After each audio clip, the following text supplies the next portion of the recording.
ನಮಸ್ಕಾರ. ವಶಿಷ್ಠ ಉದಂತ ಸುದ್ದಿವಾಹಿನಿಗೆ ಸ್ವಾಗತ. ಇಂದಿನ ಪಂಚಾಂಗ: ಚೈತ್ರ ಮಾಸ, ಕೃಷ್ಣ ಪಕ್ಷ, ಸಪ್ತಮಿ ತಿಥಿ, ಪೂರ್ವಾಷಾಢ ನಕ್ಷತ್ರ, ಗುರುವಾರ.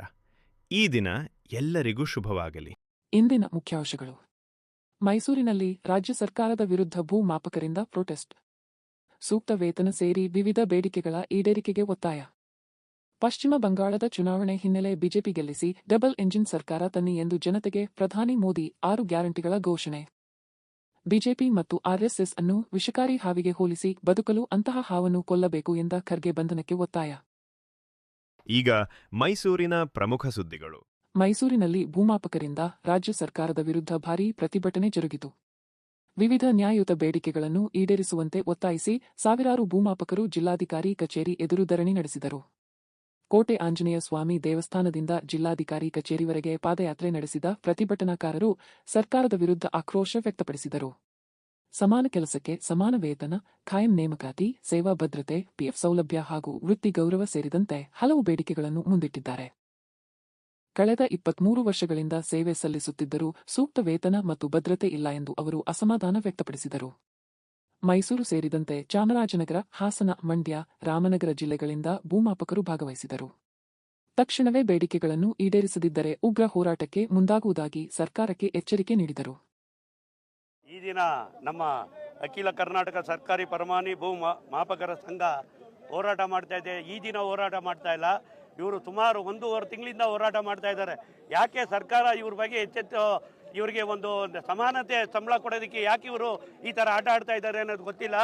ನಮ್ಮ ಮೈಸೂರು ರಾಜ್ಯ ನಾಯಕರಾದಂಥ ವಿದ್ಯಾಸಾಗರ್ ಅವರ ಆದೇಶದವರೆಗೆ ಇವ್ರಿಗೆ ಹೋರಾಟಕ್ಕೆ ನಮ್ಮ ರೈತ ಸಂಘ ಬೆಂಬಲ ಕೊಡ್ತಾ ಇದೆ. ಇವರು ಹೋರಾಟ ಎಲ್ಲಿವರೆಗೆ ಇರ್ತದೆ ಅಲ್ಲಿವರೆಗೂ ನಮ್ಮ ರೈತ ಸಂಘ ಇವ್ರಿಗೆ ಬೆಂಬಲವಾಗಿ ನಿಲ್ತದೆ.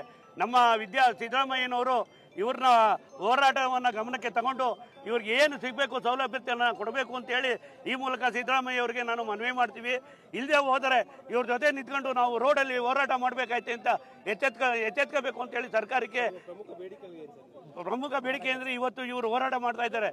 ನಮ್ಮ ರೈತರಿಗೆ ಭೂ ಅಳತೆ ಮಾಡೋದಕ್ಕೆ 1.5 ತಿಂಗಳಿಂದ ತೊಂದರೆ ಆಗ್ತಾ ಇದೆ. ಇದು ರೈತರು ಅನ್ನ ಬೆಳೆದ್ರೆ ಸರ್ಕಾರದಲ್ಲಿ ಮುಖ್ಯಮಂತ್ರಿಗಳು ಅನ್ನ ತಿಂತಾರೆ ಮತ್ತು ಅಧಿಕಾರಿಗಳು ಅನ್ನ ತಿಂತಾರೆ. ಇವತ್ತು ರೈತರಿಗೆ ಅನಾನುಕೂಲ ಆಗ್ತಾ ಇದೆ. 1.5 ತಿಂಗಳಿಂದ ಎಷ್ಟು ಸರ್ವೆ ಮಾಡೋದಕ್ಕೆ ಅಪ್ಲಿಕೇಶನ್ ಹಾಕಿದ್ದಾರೆ ಆನ್ಲೈನಲ್ಲಿ, ಪೆಂಡಿಂಗ್ ಬಿದ್ದಿದೆ. ಯಾರಿಗೆ ತೊಂದರೆ ಆಗ್ತಾ ಇದೆ? ರೈತರಿಗೆ ತೊಂದರೆ ಆಗ್ತಾ ಇದೆ. 6 ಲಕ್ಷ ಪೆಂಡಿಂಗ್ ಬಿದ್ದಿದೆ. ಇದು ರೈತರಿಗಲ್ವಾ ಅನ್ಯಾಯ ಆಯ್ತಾ ಇರೋದು? ಯಾಕೆ ಇದನ್ನ ಸರ್ಕಾರ ಗಮನಕ್ಕೆ ತಗೋತಾ ಇಲ್ಲ? ಯಾಕೆ ಇದ್ರ ಬಗ್ಗೆ ಕ್ರಮ ತಗೊಂಡು ಬೇಗ ಕ್ರಮ ಜರುಗಿಸ್ತಾ ಇಲ್ಲ? ಇದು ನಮಗೆ ಸರ್ಕಾರದ ಮೇಲೆ ಅನುಮಾನ ಬರ್ತಾ ಇದೆ. ದಯವಿಟ್ಟು ಸಿದ್ದರಾಮಯ್ಯ ಅವ್ರ ಸರ್ಕಾರ ಬರುವಾಗ ರೈತರ ಪರವಾಗಿ ಅಂತ ಹೇಳ್ತಾರೆ. ಈಗ ಬಂದಾದ್ಮೇಲೆ ರೈತರಿಗೆ ತುಂಬಾ ಅನಾನುಕೂಲ ಆಗ್ತಾ ಇದೆ.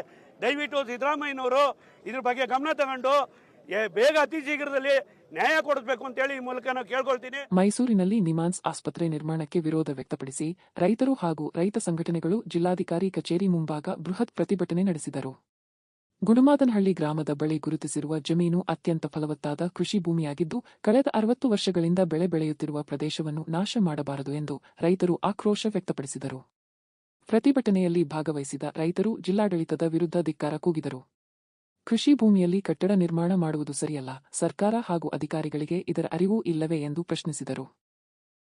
ರಾಜಕೀಯ ಉದ್ದೇಶದಿಂದ ನಿರ್ಧಾರ ಕೈಗೊಳ್ಳಲಾಗಿದೆ ಎಂಬ ಆರೋಪವೂ ಕೇಳಿಬಂದಿತು.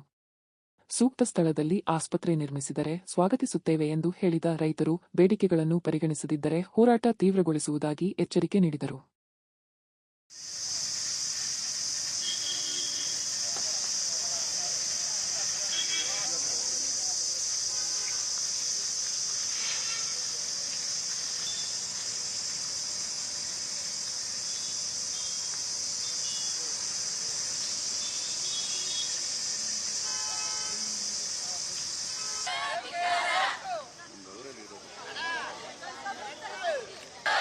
ರೈತರಿಗೆ ರಕ್ತವನ್ನು ಈಡುತ್ತಿರುವ ಜಿಲ್ಲಾ ಆಡಳಿತಕ್ಕೆ, ಇದು ರೈತರ ರಕ್ತವನ್ನು ಈಡುತ್ತಿರುವ ಜಿಲ್ಲಾ ಆಡಳಿತಕ್ಕೆ, ರಾಜಕೀಯ ಒತ್ತಡಕ್ಕೆ ಮಣಿದು ರೈತರನ್ನು ಮನಸತ್ವ ಇಲ್ಲದ ಜಿಲ್ಲಾ ಆಡಳಿತಕ್ಕೆ ಬೇಕೇ ಬೇಕು, ಬೇಕಿಲ್ಲಾಗದ ಜಿಲ್ಲಾ ಆಡಳಿತಕ್ಕೆ ಬೇಕೇ ಬೇಕು, ಆಡಳಿತಕ್ಕೆ 2% ಭೂಮಿ ಬೆಳೆಯುತ್ತಿರುವ ಜಾಗ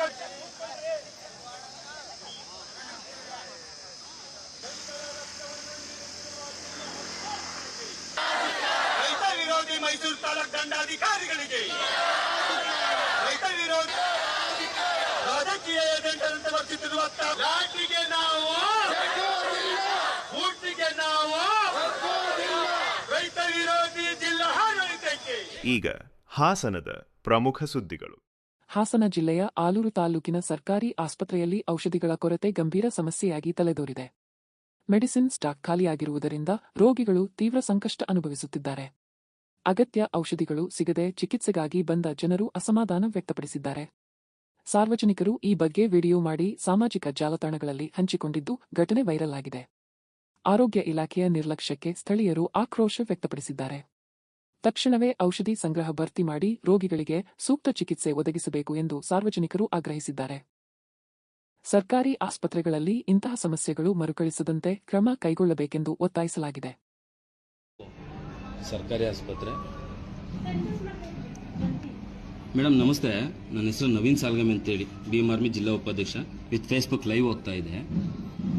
ಯಾವಾಗಿಂದ ಈ ಥರ ಸ್ಟಾಕ್ ಇಲ್ಲ ಮೇಡಮ್ ನಿಮಗೆ ಟ್ಯಾಬ್ಲೆಟ್ಗಳು? ನೋಡಿ, ಅಧಿಕಾರಿಗಳು ನೋಡಬೇಕು, ಮೆಡಿಕಲಲ್ಲಿ ಒಂದು ಟ್ಯಾಬ್ಲೆಟ್ ಇಲ್ಲ, ಎಲ್ಲ ಮೊಬೈಲಲ್ಲೇ ಡೌನ್ಲೋಡ್ ಮಾಡ್ತಾರೆ ಇವರು. ಆಯ್ತಾ, ಎಲ್ಲ ಮೊಬೈಲಲ್ಲೇ ಡೌನ್ಲೋಡು. ನೋಡಿ, ಹೊರಗಡೆಯಿಂದ ದುಡ್ಡು ಕೊಟ್ಟು ತರಿಸಿ ಕೊಟ್ಟಿದ್ದಾರೆ. ಆಯ್ತಾ ಮೇಡಮ್, ಯಾವಾಗಿಂದ ಕೊಡ್ತಾ ಇಲ್ಲ ಮೇಡಮ್ ನಿಮಗೆ? ಈಗ ಪಾಪ ನೀವು ತಂದು ಕೊಡೋಕ್ಕಾಗಲ್ಲ. ಅಲ್ಲ, ನಾನು ಮಾತಾಡಿದೆ ಬಿಡಿ, ಎಲ್ಲರ ಹತ್ರ ಮಾತಾಡಿ, DH ಹತ್ರನೂ ಮಾತಾಡಿದ್ದೀನಿ, ಅದಕ್ಕೆ ಮಾಡ್ತಾ ಇದ್ದೀನಿ. ನಾನು ನಿಮ್ಮನ್ನು ಬ್ಲೈಮ್ ಮಾಡ್ತಾ ಇಲ್ಲ. ಈಗ ನೀವು ದುಡ್ಡು ಕೊಟ್ಟು ತಂದು ಕೊಡೋಕ್ಕಾಗಲ್ಲ ಅಥವಾ ನೀವು ಮನೆಯಿಂದ ತರೋಕ್ಕಾಗಲ್ಲ ಅಲ್ವಾ ಮೇಡಮ್? ಯಾಕೆ ಈ ಪರಿಸ್ಥಿತಿ ಬಂದಿದೆ? ಯಾವಾಗಿಂದ ಕೊಡ್ತಾ ಇಲ್ಲ ಮೇಡಮ್? ಎಷ್ಟು ದಿವಸ ಆಯ್ತು ಮೇಡಮ್? 1 ತಿಂಗಳ ಹತ್ರ ಆಯ್ತು. ಯಾಕೆ ಕೊಡ್ತಾ ಇಲ್ಲ ಮೇಡಮ್? ಅಷ್ಟೇ, ಸಪ್ಲೈ ಇಲ್ಲ. ನಿಮ್ಮ ಮೇಲಧಿಕಾರಿಗಳು, ನೀವು ಏನಾದ್ರು ಮೇಲಧಿಕಾರಿಗಳ ಗಮನಕ್ಕೆ ತಂದಿದ್ದೀರಾ? ಇವತ್ತು ಬೆಳಗ್ಗೆಯಿಂದ ಒಂದು ಕಡಿಮೆ ಅಂದ್ರೆ 100-200 ಜನ ಆಗಿದ್ದಾರಾ? 100 ಜನ ಆಗಿದ್ದಾರಾ? ಈ 100 ಜನಕ್ಕೆ ಮೆಡಿಸಿನ್ ಕೊಟ್ಟಿದ್ದೀರಾ? ಎಲ್ಲರಿಗೂ ಕೊಟ್ಟಿಲ್ಲ. ಅಷ್ಟು ಕೊಟ್ಟಿದ್ದೀರಿ ಅಲ್ವಾ? ಹಂಗಾದ್ರೆ ಈಗ ಗೌರ್ಮೆಂಟ್ ಹಾಸ್ಪಿಟಲ್ ಇರೋದು ಎಷ್ಟೆಷ್ಟಿದೆ, ಹೆಂಗಿದೆ ಅದು ಕೊಟ್ಬಿಟ್ಟು ಕಳ್ಸೋದಕ್ಕಂತ ನಿಮ್ಮ ಅಧಿಕಾರಿಗಳು ಹಿಂಗೆ ಮಾಡ್ತಾ ಇದ್ದಾರೆ. ಅದು ನಿಮಗೆ ಗೊತ್ತಿಲ್ಲ ಪಾಪ. ನೋಡಿ, ಈ ಮೆಡಿಕಲ್ಗೆ ಮಾತ್ರೆಗಳೆಲ್ಲ ಪಾಪ ಇವ್ರು ಕೊಡಿ ಅಂದ್ರೆ ಎಲ್ಲಿಂದ ತಂದು ಕೊಡ್ತಾರೆ? ನೋಡಿ, ಏನಾದರೂ ಒಂದು ಇದೆಯಾ ನೋಡಿ, ನೋಡಿ.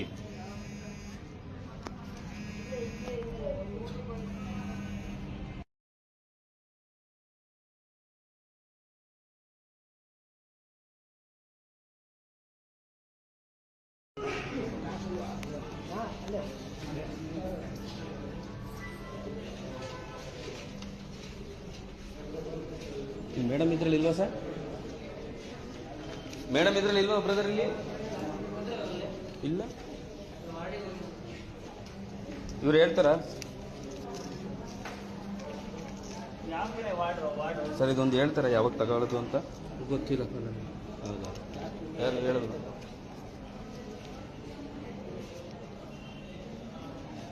ಹಾಸನ ಜಿಲ್ಲೆಯ ಚನ್ನರಾಯಪಟ್ಟಣ ಪೊಲೀಸ್ ಠಾಣೆ ಎದುರು ವೃದ್ಧ ದಂಪತಿ ನ್ಯಾಯಕ್ಕಾಗಿ ಧರಣಿ ನಡೆಸಿದರು. ಹಲವು ಬಾರಿ ದೂರು ನೀಡಿದರೂ ಸೂಕ್ತ ಕ್ರಮ ಕೈಗೊಳ್ಳಲಾಗಿಲ್ಲವೆಂದು ಆರೋಪಿಸಿದ ದಂಪತಿ ನ್ಯಾಯ ಸಿಗುವವರೆಗೆ ಎದ್ದೇಳುವುದಿಲ್ಲ ಎಂದು ಹಠ ಹಿಡಿದರು. ಎಷ್ಟು ಸಾರಿ ಠಾಣೆಗೆ ಸುತ್ತೋದು ಎಂದು ಪೊಲೀಸರ ವಿರುದ್ಧ ಅಸಮಾಧಾನ ವ್ಯಕ್ತಪಡಿಸಿದರು.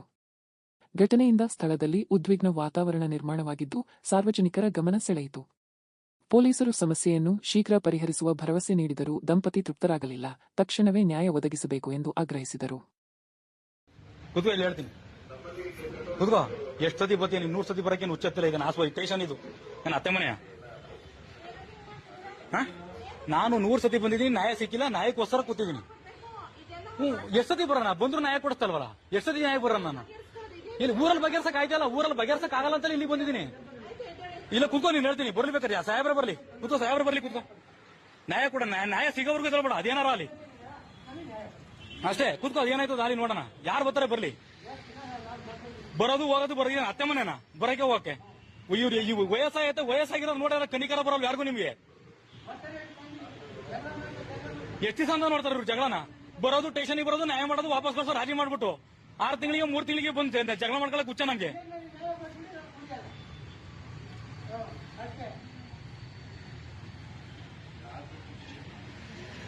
ಸರ್ ಇಲ್ಲ ಸರ್, ನನಗೆ ಸಾಕಾಗ್ಬಿಟ್ಟೈತೆ ಸರ್. ನಿಮಗೆ ಕಾರಣ ಈ ಸ್ಟೇಷನ್ ಎಷ್ಟೊತ್ತಿ ಬಂದಿದ್ದೀನಿ ಸರ್, ನಾನು ನ್ಯಾಯ ಬೇಕು ಅಂತ. ಯಾವತ್ ನ್ಯಾಯ ಕೊಟ್ಟಾರ ಹೇಳಿ? ಎಷ್ಟೊತ್ತಿ ಬರೋಣ? ಓಸತಿ ಇಡೀ ಊರನ್ನ ಕರ್ಕೊಂಬಂದ ಸಾಕ್ಷಿ ಕೊಡಿಸ್ತೆ. ಓಸತಿ ಇಡೀ ಊರೇ ಸರ್, ಊರು ಸ್ಟೇಷನ್ ಕರ್ಕೊಂಬಂದ್ ನ್ಯಾಯ ಕೊಡ್ಸಿರೋದು. ಮೋಹನ್ ಕುಮಾರ್ ಅವ್ರ ಕೇಸ್ ತಗೊಂಡಿದ್ರು. ಕೇಳಿ ನೋಡಿ, ಊರೇ ತಂದು ಕರ್ಕೊಂಬಂದು ನ್ಯಾಯ ಕೊಡ್ಸಿದೀನಿ. ಇನ್ನು ಯಾವ ತರ ಕೊಡಿಸ್ಬೇಕು ನಾನು? ಸಮಸ್ಯೆ ಏನಿದೆ ಸರ್? ಹೆಣ್ಮಕ್ಳು ಕೇಸ್ ಹಾಕೊಂಡವ್ರೆ ಸರ್. ಹೆಣ್ಮಕ್ಳು ಬಿಡಿ, ಸಾಹೇಬ್ರ ಕುತ್ಕೋತಾರ, ಬಿಡಿ ಕುತ್ಕೊಳ್ಳಿ. ಇಲ್ಲ ಬಿಡಿ, ಸಾಹೇಬ್ರ ಬಂದು ಹೇಳ್ಬೇಕು. ನಾನು ಹೇಳ್ಸಲ್ಲ ಅಲ್ಲಿಗಂಟ ಹೇಳ್ಸಲ್ಲ. ಯಾರು ಬಂದು ಹೇಳಿದ್ರು ಹೇಳ್ಸಲ್ಲ. ಆಯ್ತಾ? ನಮಗೆ ನ್ಯಾಯ ಬೇಕು ಅಂತ ಬಂದಿರೋದು. ಬೇಡ ಬಿಡಿ, ಪ್ರಯತ್ನ ಎಲ್ಲಾರು ಪರವಾಗಿಲ್ಲ, ವೇಸ್ಟ್ ಆದ್ರೂ ಪರವಾಗಿಲ್ಲ, ನಮ್ ತಾನೇ ವೇಸ್ಟ್ ಆಗೋದು. ಪರ್ಮಿಷನ್ ಕೊಟ್ಟಿದ್ದಾರೆ, ನ್ಯಾಯ ಕೊಡೋದಕ್ಕೆ ಪರ್ಮಿಷನ್. ನಿಮ್ಮ ಹತ್ರಕ್ಕೆ ಕಂಪ್ಲೇಂಟ್ ಕೊಟ್ರೆ ಕಂಪ್ಲೇಂಟ್ ತಗೊಳ್ಳಲ್ಲ ಅಂತ ಪರ್ಮಿಷನ್ ಕೊಟ್ಟಾರ ಯಾರು ನಿಮ್ಗೆ? ನಾನು ತಗೊಳ್ಳಲ್ಲ ಕಂಪ್ಲೇಂಟ್ ಅಂತ ಬರ್ಕೊಳ್ಳಿ, ನಾನು ಕೇಳದ ಹಂಗಾರೆ ಪರ್ಮಿಷನ್ ಅಂತ ಕೇಳಂದಿಲ್ಲ ಸರ್. ಇಲ್ಲ ಸರ್, ನಾನು ನ್ಯಾಯ ಸಿಗಂಟ ಕೊಡಲ್ಲ ನಾನು. ಕುತ್ಕೊಳ್ಳಿ ಬಿಡಿ. ನೀವು ಕರೆಕ್ಟಾಗಿದ್ದೀರಲ್ವಾ? ನಾವು ಸರಿಯಾಗಿ ನೀವು ಕರೆಕ್ಟಾಗಿ ಭಯ ಏನಕ್ಕೆ ಪಡ್ತಾ ಇದೀರಾ? ಮತ್ತೆ ನೀವ್ ಯಾಕೆ ವಿಡಿಯೋ ಮಾಡ್ಬೇಡಿ ಅಂತೀರಾ?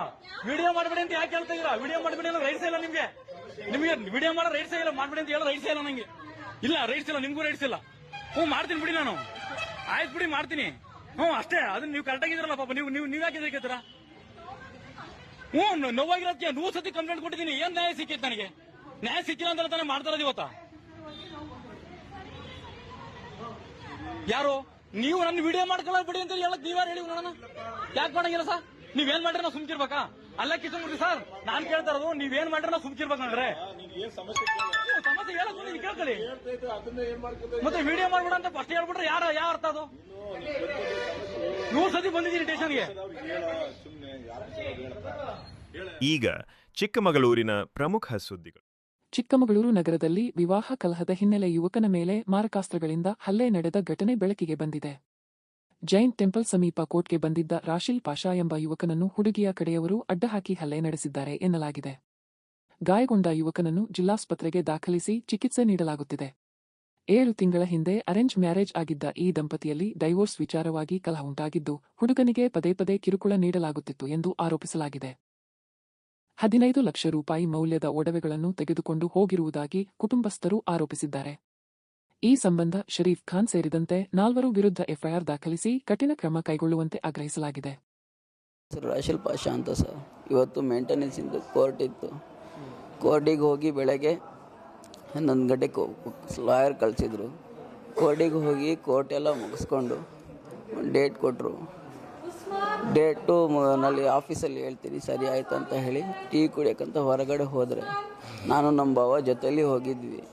ಹೊರಗಡೆ ಹೋದರೆ ನನ್ನ ಹೆಂಡತಿ ತಮ್ಮ ಮತ್ತು 2 ತಮ್ಮಂದಿರು, ಒಬ್ಬ ಅವನ ಫ್ರೆಂಡು ಫಾಲೋ ಮಾಡೋದು. ಇನಾಯತ್ ಅಂತ ಹೇಳಿ ಮತ್ತು ರಿಹಾನ್ ಅಂತ ಹೇಳಿ ಅವನ ತಮ್ಮ, ಇನ್ನೊಬ್ಬ ಸುಫಿಯಾನ್ ಅಂತ ಹೇಳಿ ಇದ್ದ. ನಾವು ಟೀ ಕುಡಿಯೋಕೆ ಹೋದರೆ ಫಾಲೋ ಮಾಡೋದು, ಅಲ್ಲಿ ಕಾಫಿ ಕುಡಿಯೋಕೆ ಹೋದರೆ ಫಾಲೋ ಮಾಡೋದು. ನಾವು ಲಾಯರ್ ಹತ್ರ ಎಲ್ಲ ಮಾತಾಡ್ಕೊಂಡು ಸೀದಾ ಕೆಳಗೆ ಬಂದ್ವಿ. ಜೈನ್ ಟೆಂಪಲ್ ಇದೆಯಲ್ಲ ಸರ್, ಅಲ್ಲಿ ಬಂತು ಆಟೋ ಬೈಕಿಗೆ ಗುಜ್ಜಿಬಿಟ್ಟು ನನ್ನ ಮೇಲೆ ಆಟೋ ಹಚ್ಬಿಟ್ಟು ಹೊಡೆದ್ರು. ಸುತ್ತಿಗೆ ತಗೊಬಂದು ಅವ್ರ ಅಪ್ಪ ಅವ್ರ ಅಮ್ಮ ಹಿಂದ್ಗಡೆ ಬೆನ್ನಿಗೆಲ್ಲ ಹೊಡೆದು ಹೆಲ್ಮೆಟಲ್ಲಿ ಎಲ್ಲ ಇಲ್ಲಿಗೆಲ್ಲ ಹೊಡೆದಿದ್ದಾರೆ ಸರ್. ಅಲ್ಲೆಲ್ಲ ಉದುರು ಹೋಗ್ಬಿಟ್ಟಿದೆ. ಇಲ್ಲಿ ಕೆಳಗಡೆ ಇಲ್ಲಿ ಕಾಲಲ್ಲಿ ಒದ್ದಿರೋದು ಇಲ್ಲಿಗೆ ಬೀಸಸ್ ಮಾಡೋಕ್ಕಾಗ್ತಾಯಿಲ್ಲ ನನಗೆ. ಆ ಥರ ಹೊಡೆದಿದ್ದಾರೆ ಸರ್. ಅದು ಬಿಟ್ಟು ಅವ್ರದ್ದೇ ಡಿಮ್ಯಾಂಡು. ನಮ್ಮ ಚಿನ್ನ ಎಲ್ಲ ತಗೊಂಡೋಗಿದೆ ಸರ್. 15 ಲಕ್ಷ ಚಿನ್ನ ಎಲ್ಲ ತಗೊಂಡೋಗಿದ್ದಾರೆ. ಹೌದು, ಮನೆಯಿಂದ ಹೋಗುವಾಗ ಎಕ್ಸಾಮಿಗೆ ಹೋಗ್ತೀನಿ ಅಂತ ಹೇಳಿ ಎಕ್ಸಾಮ್ ಇತ್ತಲ್ಲ ಸರ್ ಡಿಸೆಂಬರಲ್ಲಿ, ನಾನೇ ಹೋಗಿ ಬೈಕಲ್ಲಿ ಎಲ್ಲ ಬಿಟ್ಟು ಬಂದಿರೋದು. ನನಗೆ ಗೊತ್ತೇ ಇಲ್ಲ. ಚಿನ್ನ ದುಡ್ಡಿತ್ತು, 85,000 ರೂಪಾಯಿ ದುಡ್ಡು ಬೇರೆ ಇತ್ತು, ಅದೆಲ್ಲ ತಗೊಂಡೋಗಿರೋದು. ಚಿಕ್ಕಮಗಳೂರು ತಾಲೂಕು ಕಚೇರಿ ಹಿಂಭಾಗದ ಆವರಣ ಕಸದ ತೊಟ್ಟಿಯಂತಾಗಿ ಮಾರ್ಪಟ್ಟಿರುವುದು ಸಾರ್ವಜನಿಕರ ಅಸಮಾಧಾನಕ್ಕೆ ಕಾರಣವಾಗಿದೆ. ಬಿಯರ್ ಬಾಟಲಿಗಳ ರಾಶಿ ಕಂಡುಬಂದಿದ್ದು, ಈ ಪ್ರದೇಶ ಕುಡುಕರ ತಾಣವಾಗಿ ಪರಿಣಮಿಸಿದೆ ಎಂಬ ಆರೋಪ ಕೇಳಿಬಂದಿದೆ. ಮಹಿಳಾ ಪೊಲೀಸ್ ಠಾಣೆ ಪಕ್ಕದಲ್ಲೇ ಇಂತಹ ಚಟುವಟಿಕೆಗಳು ನಡೆಯುತ್ತಿರುವುದು ಆತಂಕ ಹುಟ್ಟಿಸಿದೆ. ಸಿಸಿಟಿವಿ ವ್ಯವಸ್ಥೆ ಇಲ್ಲದಿರುವುದರಿಂದ ಅಕ್ರಮ ಚಟುವಟಿಕೆಗಳು ಹೆಚ್ಚುತ್ತಿರುವುದಾಗಿ ಸ್ಥಳೀಯರು ದೂರಿದ್ದಾರೆ. ಶೌಚಾಲಯದ ಸುತ್ತಮುತ್ತ ದುರ್ವಾಸನೆ ಉಂಟಾಗಿದ್ದು, ಪರಿಸರ ಅಸ್ವಚ್ಛವಾಗಿದೆ. ಅಧಿಕಾರಿಗಳು ಕಂಡು ಕಾಣದಂತೆ ವರ್ತಿಸುತ್ತಿದ್ದಾರೆ ಎಂಬ ಟೀಕೆ ವ್ಯಕ್ತವಾಗಿದೆ. ಇನ್ನಾದರೂ ಕ್ರಮ ಕೈಗೊಳ್ಳದಿದ್ದರೆ ಉಗ್ರ ಹೋರಾಟ ನಡೆಸುವುದಾಗಿ ಕನ್ನಡ ಸೇನೆ ಎಚ್ಚರಿಕೆ ನೀಡಿದೆ. ಈಗ ರಾಜ್ಯ ಮತ್ತು ರಾಷ್ಟ್ರೀಯ ಸುದ್ದಿಗಳು. ಪಶ್ಚಿಮ ಬಂಗಾಳ ವಿಧಾನಸಭೆ ಚುನಾವಣೆಯ ಹಿನ್ನೆಲೆಯಲ್ಲಿ ಪ್ರಧಾನಿ ನರೇಂದ್ರ ಮೋದಿ ಜನತೆಗೆ 6 ಗ್ಯಾರಂಟಿಗಳನ್ನು ಘೋಷಿಸಿದ್ದಾರೆ. ಏಪ್ರಿಲ್ 23 ರಿಂದ 29 ರವರೆಗೆ ನಡೆಯಲಿರುವ ಚುನಾವಣೆಯ ಫಲಿತಾಂಶ ಮೇ 4 ರಂದು ಪ್ರಕಟವಾಗಲಿದೆ. ಈ ಸಂದರ್ಭದಲ್ಲಿ ಬಿಜೆಪಿ ಸರ್ಕಾರಕ್ಕೆ ಮತ ನೀಡಿ ರಾಜ್ಯದಲ್ಲಿ ಬಿಜೆಪಿ ಗೆಲ್ಲಿಸಿ ಡಬಲ್ ಎಂಜಿನ್ ಸರ್ಕಾರ ತನ್ನಿ ಎಂದು ಜನತೆಯಲ್ಲಿ ಮೋದಿ ಮನವಿ ಮಾಡಿಕೊಂಡಿದ್ದಾರೆ. ಮೋದಿ ನೀಡಿದ 6 ಗ್ಯಾರಂಟಿಗಳು ಹೀಗಿವೆ. ಟಿಎಂಸಿ ರಾಜ್ಯದಲ್ಲಿ ಭಯವನ್ನು ಹರಡುತ್ತಿದೆ. ಬಿಜೆಪಿ ಸರ್ಕಾರವು ಈ ಭಯದ ವಾತಾವರಣವನ್ನು ನಂಬಿಕೆಯಿಂದ ಬದಲಾಯಿಸುತ್ತದೆ. ಬಿಜೆಪಿ ಸರ್ಕಾರದ ಅಡಿಯಲ್ಲಿ ಸರ್ಕಾರಿ ವ್ಯವಸ್ಥೆಯು ಜನರಿಗೆ ಸೇವೆ ಸಲ್ಲಿಸುವ ಜವಾಬ್ದಾರಿಯನ್ನು ಹೊಂದಿರುತ್ತದೆ. ಹೆಣ್ಣುಮಕ್ಕಳ ವಿರುದ್ಧ ನಡೆದ ಪ್ರತಿಯೊಂದು ಅನ್ಯಾಯಕ್ಕೆ ಸಂಬಂಧಿಸಿದ ಫೈಲ್ಗಳನ್ನು ತೆರೆಯಲಾಗುವುದು. ಭ್ರಷ್ಟಾಚಾರದಲ್ಲಿ ಭಾಗಿಯಾದವರು ಯಾರೇ ಆಗಿರಲಿ ಅವರಿಗೆ ಜೈಲಲ್ಲಿ ಸ್ಥಾನ ಖಚಿತ.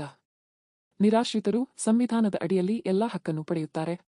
ರಾಜ್ಯದಲ್ಲಿ ಬಿಜೆಪಿ ಸರ್ಕಾರ ರಚನೆಯಾದ ತಕ್ಷಣ 7ನೇ ವೇತನ ಆಯೋಗ ಜಾರಿಗೆ. ಟಿಎಂಸಿ ಸರ್ಕಾರದ ಮೂಲ ಉದ್ದೇಶ ಹಣ ಕಡಿತ, ಲೂಟಿ ಮಾಡುವುದು ಎಂದು ಮೋದಿ ತೀವ್ರ ಟೀಕೆ ವ್ಯಕ್ತಪಡಿಸಿದರು. मैं पश्चिम बंगाल को 6 गारंटियां देता हूं. मोदी की पहली गारंटी, टीएमसी ने भय फैलाया, सरकार और सरकारी सिस्टम को भय का माध्यम बनाया. आज बात बात पर लोगों को कोर्ट से न्याय मांगना पड़ता है. बीजेपी सरकार भय की जगह भरोसा कायम करेगी, कानून पर भरोसा लौटाएगी. मोदी की दूसरी गारंटी, बीजेपी सरकार में सरकारी सिस्टम जनता की सेवा के लिए जवाबदेह होगा, अकाउंटेबल होगा. मोदी की तीसरी गारंटी, हर घोटाले, हर करप्शन और बेटियों के साथ हुए हर अन्याय, हर रेप केस की फाइलें खुलेगी.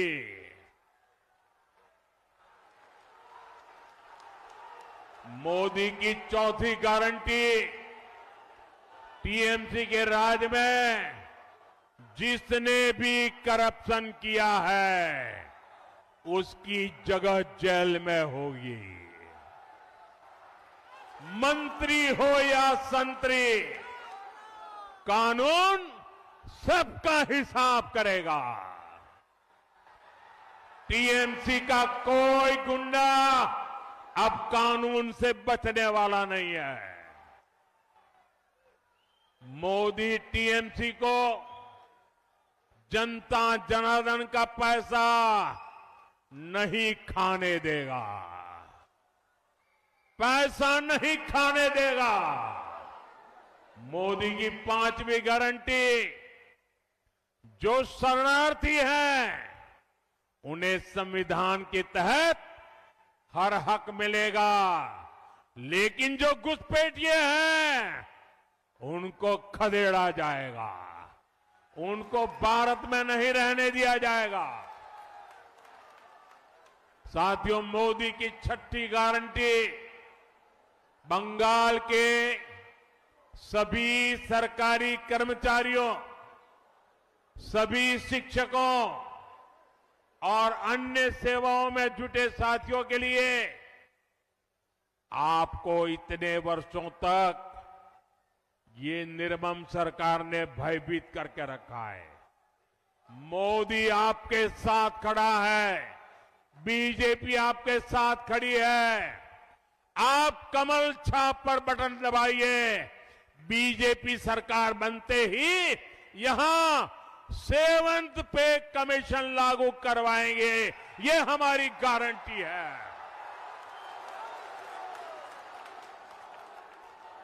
साथियों, इन्हीं गारंटियों को ध्यान में रखते हुए 23 अप्रैल को भारी मतदान करना है. हर बूथ पर बीजेपी के इन सभी साथियों को विजयी बनाना है. ಸಾಂಗ್ಲಿಯಲ್ಲಿ ನಡೆದ ಚುನಾವಣಾ ಸಭೆಯಲ್ಲಿ ಕಾಂಗ್ರೆಸ್ ಅಧ್ಯಕ್ಷ ಮಲ್ಲಿಕಾರ್ಜುನ್ ಖರ್ಗೆ ಅವರ ಹೇಳಿಕೆ ವಿವಾದಕ್ಕೆ ಕಾರಣವಾಗಿದೆ. ಬಿಜೆಪಿ ಮತ್ತು ಆರ್ಎಸ್ಎಸ್ ಅನ್ನು ವಿಷಕಾರಿ ಹಾವಿಗೆ ಹೋಲಿಕೆ ಮಾಡಿದ್ದು ಬದುಕುಳಿಯಲು ಅಂತಹ ಹಾವನ್ನು ಕೊಲ್ಲಲೇಬೇಕು ಎಂದು ಹೇಳಿದ್ದಾರೆ.